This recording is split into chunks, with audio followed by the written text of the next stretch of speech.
என்னை வந்து எந்த நிலையிலுமே அரசியல் இருக்கக்கூடாது. யாராவது எடுக்க முடியுமா? நிலையை எடுக்க முடியுமா? எடுக்க முடியும். சொல்லுங்க நீங்க.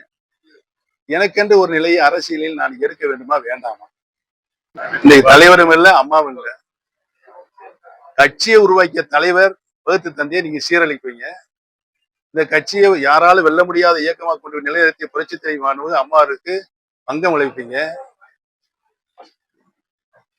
இந்த இயக்கத்திற்கு எவ்வளவு சோதனை வந்தாலும் வேதனை வந்தாலும் தாங்குகின்ற பொறுமையாக இருந்த பன்னீர்செல்வத்தை அரசிலிருந்து துறவரம் செய்ய வேண்டும் என்று நீங்கள் முடிவெடுப்பீர்கள்.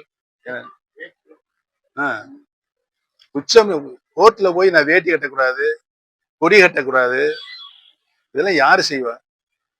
ஒரு முன்னாள் முதலமைச்சராக இருந்திருக்கிறேன், கழகத்தினுடைய ஒருங்கிணைப்பாளராக இருந்திருக்கிறேன். நான் என்ன தவறு செய்தேன் மட்டும் கேட்கிறேன்.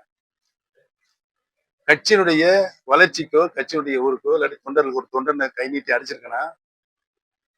என்ன தவறு செய்தேன் அதை மட்டும் சொல்லுங்க. நான் அரசியலிருந்து விலகி